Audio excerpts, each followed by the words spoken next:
je m'appelle Sue, je suis la directrice de l'agence Vicadom à Toulouse. Alors, je suis Amina, je suis fondatrice de l'Espièglerie. Je forme des babysitters à la pédagogie Montessori. Alors, Amina m'a contactée en passant par la rue. Elle a vu mon agence. Pour être honnête, je l'ai trouvée sur internet d'abord et très vite ça a accroché.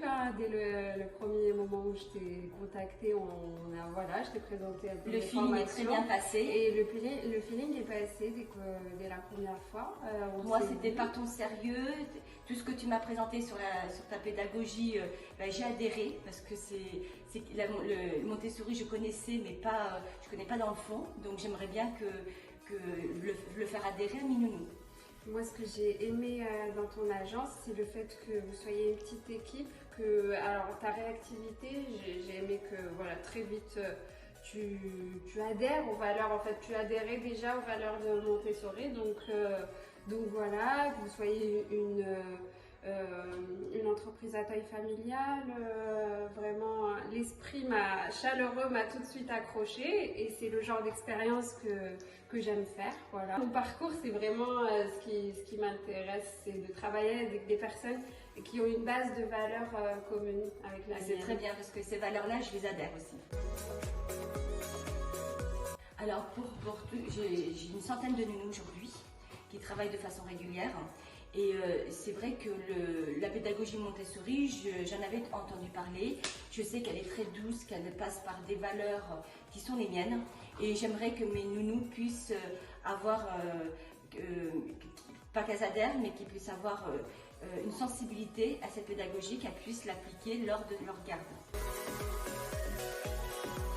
Alors, moi, ce que j'ai à apporter à Vicadom, c'est toute la philosophie, la pédagogie de Montessori. C'est vraiment une philosophie, une pédagogie qui est bienveillante, qui est basée sur la bienveillance, le respect des besoins des adultes et des enfants. Et donc c'est quelque chose vraiment c'est une mission qui me tient à cœur de transmettre cette pédagogie parce que moi je l'applique dans mes ateliers avec les enfants. Je me suis dit que c'est quelque chose qu'il faut élargir à plusieurs domaines, dont celui du babysitting qui est quand même une grande part du temps des enfants. Les enfants passent un moment important avec les babysitters et la plupart de vos babysitters, j'imagine, sont déjà dans une certaine posture de bienveillance,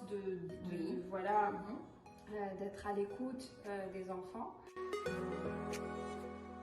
Alors, les étapes de la formation, on va d'abord parler de Montessori en général, de son parcours à Maria Montessori, vraiment pour un peu insister pour montrer comment cette pédagogie est née, parce que la naissance de cette pédagogie amène une explication sur l'essence, sur la profondeur, sur le fait que cette pédagogie est née d'une démarche scientifique. C'est le travail de plusieurs pédagogues, ce n'est pas que Maria Montessori, c'est un travail qui s'est fait sur plusieurs générations. Donc c'est vraiment pour moi important de commencer par cette étape.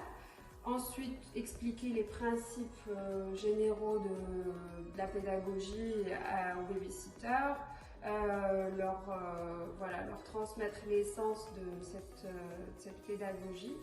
On va ensuite détailler comment répondre aux besoins des enfants. Ah oui, dans les fondements et dans la base de cette pédagogie, on commence par comment l'enfant se développe, quels sont ses besoins psychologiques, quels sont ses besoins physiologiques aussi, de 0 à 18 ans en gros. En deuxième partie, donc on va voir comment répondre à ces besoins-là, comment l'enfant évolue, et ça c'est on va d'abord commencer par ça, et la deuxième partie, on va voir comment répondre à leurs besoins par tout ce que propose comme outil Maria Montessori, comme outil concret, c'est-à-dire comment construire une activité Montessori, comment comment repérer où en est l'enfant.